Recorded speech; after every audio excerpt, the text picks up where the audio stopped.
Hello Team FD and welcome back to Winners and Losers After Hours edition. As you can probably tell, pretty dark in our bedrooms.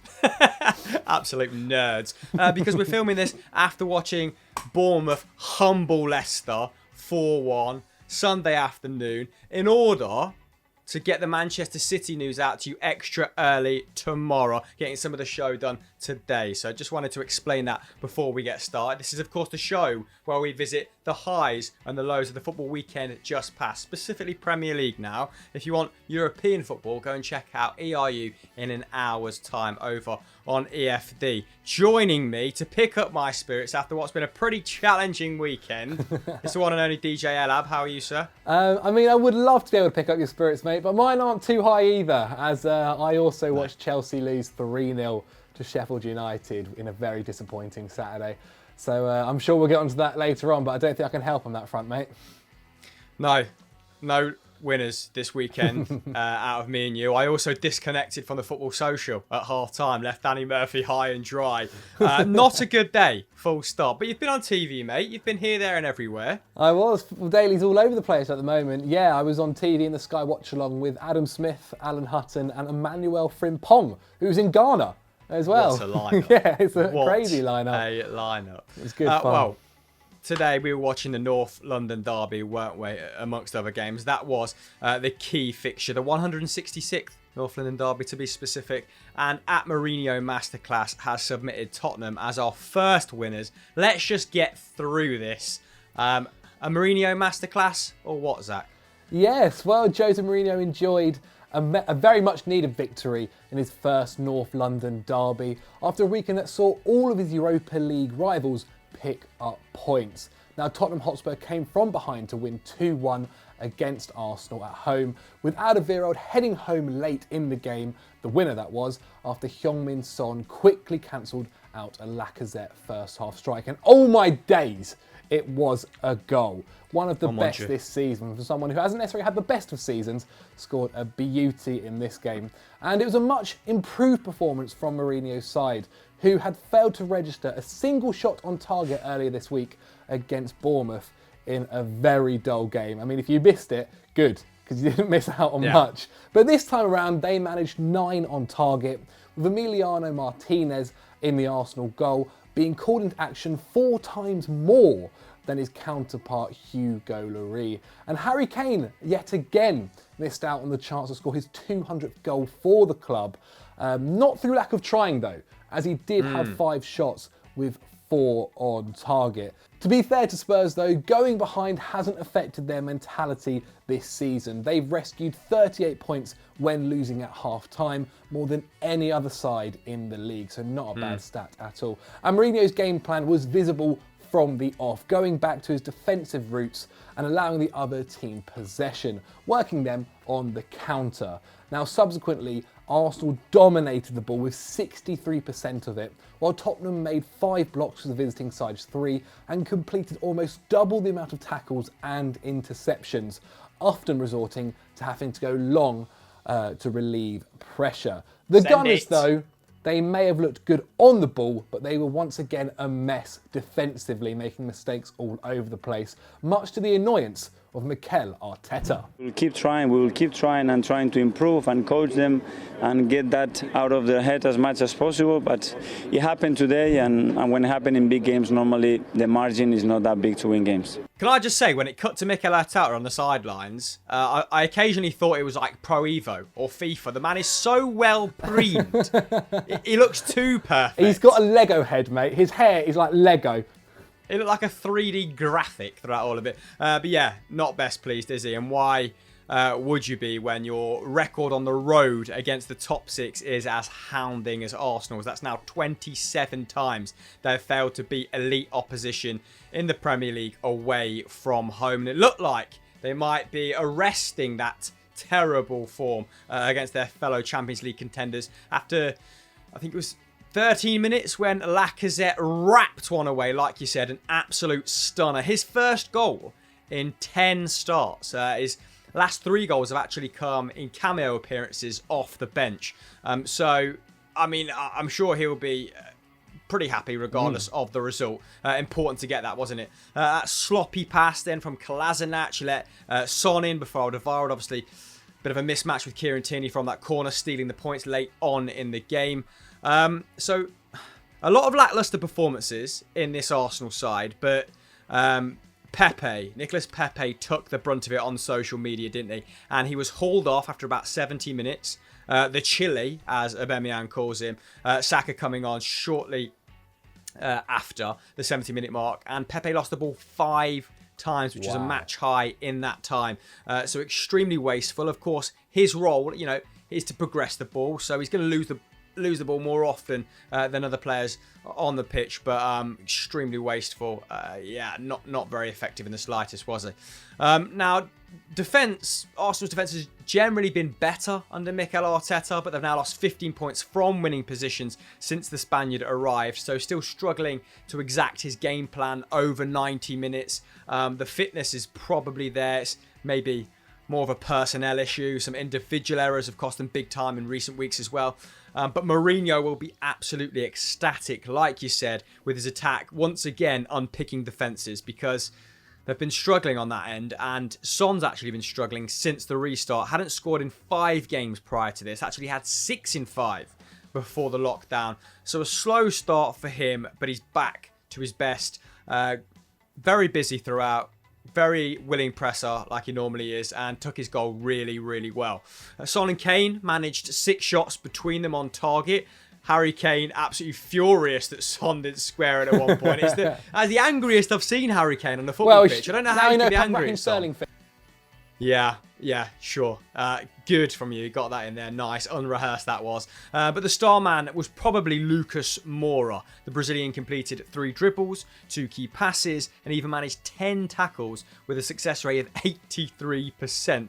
That is prime DM material.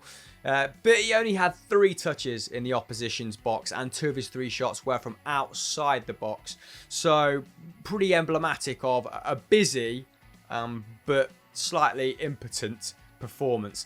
Now, overall, Tottenham had an XG of 1.8 to Arsenal's 0.7. Somewhat surprising, but that doesn't really factor in Oba's scuffed miss, which was a huge chance, wasn't it? Because, of course, XG only registers shots, actual completed shots, as it only gives them a percentage, so to speak. And the win for Tottenham saw them leapfrog Arsenal into 8th in the table on 52 points. Anything less than 3 points would have been catastrophic for their Europa League ambitions, I guess. We could call this the Europa League derby instead of the North London derby, couldn't we, this week? And they're now 3 points behind Wolves in 6th place, and Mourinho will know there's still a lot of work to be done from here on in. They've got some tough opposition. I think they face Leicester as well. If Arsenal, just to jump over to the red side of North London, finish lower than 7th, which it looks quite likely, it'll be their worst season in 25 years. So, yeah, there's a whole generation of Arsenal fans, multiple generations, that have never seen their team this bad. And you can tell on social media, can't they? Absolutely losing their heads. But who will win in the race for Europa League football? Let us know in the comments below. We're going to move on to our loser next. We're saving the talking point, like we said at the start of the show, for the end, because we're filming that in the morning. On to our losers. Just before we move on to our first loser, I'm trying to gain a bit of time before I have to say them. If you're not already subscribed to Football Daily, then please smash that subscribe button and hit the notification bell so you never miss a video. And if you're not subscribed to our brand new channel, Football Daily Podcast, then please head over there and subscribe to that as well, and check out the brand spanking new videos that we have going live.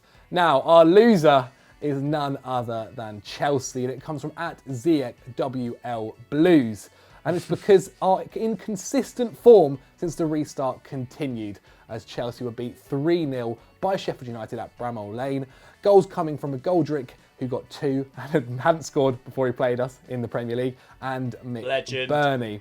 They earned a lot of plaudits for their 2-1 victory over Man City in late June, Chelsea this is, but they have now lost 3-2 to West Ham and 3-0 to Sheffield United in their last 4 games. Now, Lampard does deserve credit for the victories over Man City, Arsenal, and twice beating Tottenham this year.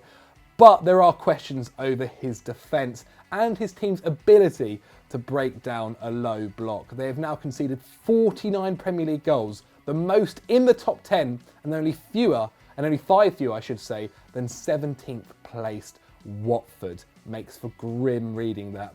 Now, if Manchester United win at home to Southampton tonight, Chelsea will find themselves 4th on Tuesday morning, only 1 point behind United. Now, Chelsea have lost 11 Premier League games this season, 2 more than any side in the top 8, and their most in one season since 2015-16. There'll not only be massive questions over Christensen and Zuma, who are once again atrocious, I think it's safe to say, but Kepa, who palmed McBurney's shot into the path of McGoldrick for the first goal, albeit there was a deflection over Barkley. I think the defending was more questionable throughout this game than the goalkeeping. He's now conceded 42 goals this season, the most for any Chelsea keeper since 1993-94. I mean, that's before I was even born, which is a quite ridiculous stat. Now, Lampard has admitted that Sheffield United were the better side and that his side have plenty of developing to do. Learned a lot today about the players. You tend to learn more in the tough moments, in tough games. We're nowhere near a finished article, I know that. Drink it in, Jelab. McGoldrick. Say his name. Go on, say it. No. McGoldrick. Yeah, I mean, this game was all about one man, wasn't it? Big D. Sheffield United's Player of the Year in 18-19 with 15 goals. Of course, another broken toy that Chris Wilder fixed. He was released from Ipswich and his stock has just gone up and up ever since. Was without a goal in 25 league appearances going into this game, but I think the job he's done this season for Sheffield United has more than warranted a solid return. Massively underperforming his XG, but we don't care about expected goals in this instance because this is a fairy tale, okay? He's finally got his goal and I couldn't be happier for him. 2 poachers finishes as well, the second of which came after great work from the 32-year-old in the build-up. It was a rich reward, easy for you to say, for a solid all-round game as well. 8 aerial duels won, 3 more than anyone else on the pitch. He completed 2 dribbles as well, 1 key pass. He had 3 shots for his 2 goals, so awesome conversion rate considering I think he'd had over 40 shots going into this game and none of them finding the back of the net. And that leaves them in 7th, 1 point off of Wolverhampton Wanderers. So they look in pole position for European football. Of course, we will know how Manchester City's ban affects the table. There's going to be a cascading effect if they do get banned. We'll know about that in the morning, won't we? And we were reporting on it after this. But they're just 1 point off Wolves now. Sheffield United, they do have a tough run in though, so there is work still to be done. They've got Leicester, Everton and Southampton. But for Chelsea, just to round off this game, because we need to wrap this up pretty quickly, don't we? Andreas Christensen, mate. One of the worst defensive performances I've seen this season. Wow. Did not complete a tackle or an interception in the 75 minutes he was on the field. And the Blues have now conceded 42 goals. Not saying this is all his fault. In the 26 games he's featured for them this season, which is 1.6 goals a game. Any other season, I'm not sure you'd be in the hunt for Champions League football, to be perfectly honest. Chelsea now have games against Norwich, Liverpool and Wolves to come in the run-in, so a bit of a mixed bag. I feel there. more worried about Norwich than anything. How confident, yeah, when you have to sort of be the more expansive side, you have tended to struggle, haven't you, when you have to break down sort of sitting defences, although Norwich are never a sitting defence. And it'd be funny if they just did it to piss you off in the season. just park the bus. That'd be pretty good housery from them. Where are you backing Chelsea to finish, Zacharias, just to finish this section? It worries me how good United are at the moment. Like, not only are they just getting wins, they're playing really good football. Mason Greenwood looks ridiculous, and that, Martial's on fire too. Bruno Fernandes and Pogba look fantastic. So I'm, touch wood, Southampton pull one off today. But I just don't see them losing. I don't see them losing, and I think if that's the case, even if we do beat all the rest of our 3 opponents, we will finish below them. So I think we will finish below them. I think we'll finish 4th. I think Leicester at the moment just don't look at the races to be getting Champions League football, but they might get it depending on what happens with Man City. Exactly, hold that thought. We're holding our breath until the morning. We're going to get up extra early.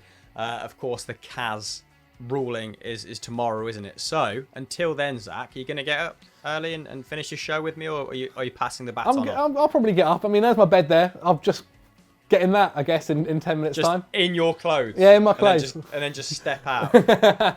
Although you do find it quite hard to mask when you're tired. Yeah. I have bad bags in the morning, so we'll see what happens. They're like badges of honour. They're like after like 3 or 4 years at Football Daily. Yeah, it's not even a lie. That's like earning your wings. Anyway, I'll see you in the morning. This is going to be a weird little interlude. Yeah, maybe, you know, it'll be one of those SpongeBob things. And then we'll pick it up then. Top of the morning to your team, FD. Welcome back to Winners and Losers. Me and Zach up nice and early to bring you all the nitty-gritty details from Manchester City's Champions League ban being lifted by CAS this AM. Egg on UEFA's face, a comprehensive victory for Manchester City's legal team. Not only has the 2-year ban been dropped, their fine has also been reduced. An amazing result for them. Whether we think that's right or wrong ethically, we'll explore in future videos and maybe at the end of this video. But for now, let's backpedal a little bit and give the people at home some context behind this decision, Zach. Let's give them some build-up, mate. Yes, in February this year, UEFA's club financial control body banned City from the Champions League for 2 seasons. The citizens were also slapped with a £25 million fine for what the CFCB called serious breaches of UEFA's financial fair play regulations between 2012 and 2016. UEFA had been forced to investigate City's books after German football magazine Der Spiegel published hacked documents suggesting the club had been financially doping. In simple terms, the allegations were that the club's Abu Dhabi owners had inflated sponsorship agreements in order to break even due to their huge expenditure between 2012 and 2016. One document even showed reportedly that the team's main sponsor, Abu Dhabi-based airline Etihad Airways, only paid a fraction of their £67 million sponsorship agreement. Yeah, and if that wasn't bad enough, they're also accused of paying former manager Roberto Mancini an extra £1.75 million on top of his base salary to act as a consultant to the Abu Dhabi-based Al Jazeera Sports and Cultural Club, which is of course controlled by City owner Sheikh Mansour. Now City of course hit back immediately. They criticised the use of out-of-context materials that were purportedly hacked or stolen, and argued that the allegations were clearly part of an organised and clear attempt to damage the club's reputation. Relations between them and UEFA have been frosty for a very long time, haven't they? A lot of clubs with new money, let's say, never really favoured the FFP ruling because they think it stops ambitious new clubs really catching up with their established counterparts that have that pedigree, that have that history. I've got low battery. Let's just carry on from there. And like we said, it's become clear in the last 30 minutes or so that the ruling by CAS has gone in Manchester City's favour. We perhaps should have known that, because Pep, in his post-match on Friday, didn't look like a man that was about to be booted out of Europe's premier competition for 2 seasons, did he? Now we're going to wait on Monday. The decision the UEFA will be taken. Are you confident? A lot.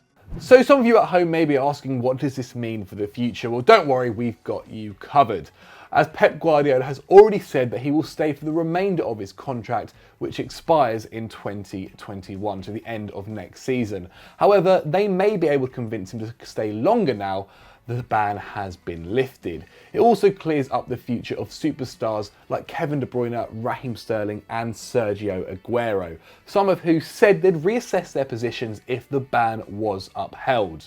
Had City been banned, they would have been denied around £200 million in prize money and could have faced further sanctions from the Premier League too. So this decision doesn't just affect them for the next year or two, it would have meant wholesale changes. For now though, they've been adjudged to have contravened club licensing rules and will pay the aforementioned fine of about £9 million.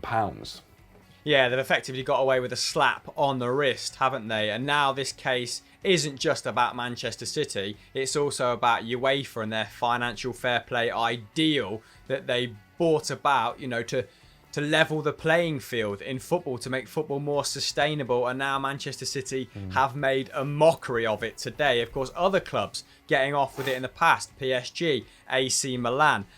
Can they actually litigate against a top club? It would appear not. Now, to some, this ruling exists, FFP, to protect the elite, like we said earlier, preventing ambitious owners from taking their club from here to here. And to others, it's a really important means of keeping finances in check and reducing clubs being placed at risk due to excessive or reckless spending. Something that's probably more prevalent in the English game in the EFL, right? We've seen big examples of that over the last 18 months. Insiders have now told the BBC and other sources that if the verdict doesn't stand, it's pretty much impossible that FFP goes on, that exists in its current form. It's going to have to be tweaked. It's going to have to be readdressed. UEFA are going to have to come out with new rulings because it's a laughingstock. It's become farcical now, hasn't it? And for now, yeah, that remains the case. UEFA have got egg on their face, and it's back to the drawing board, it would seem, for them. Who knows? We are going to bring out some more detailed stuff on this in the form of an everything you need to know, where we give you much more context and some nice, you know, cold, hard facts. For now, we just wanted to report the breaking news, so we're going to keep this quite light and breezy. That is the end of the show. If you're not subscribed to the channel, please hit the subscribe button now, turn notifications on to never miss another episode of Winners and Losers.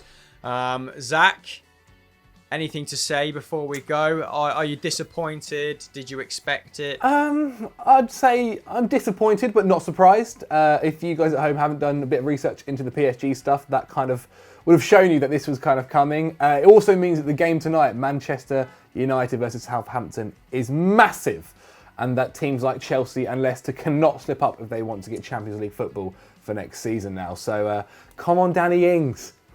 Yeah, everyone's become a Danny Ings stan account now, haven't they? Fair play. You know, Chelsea and Leicester's Champions League ambitions now resting with Danny Ings. That's what we've taken from this whole thing. Right. See you later, guys. Thank you for tuning in. Bye.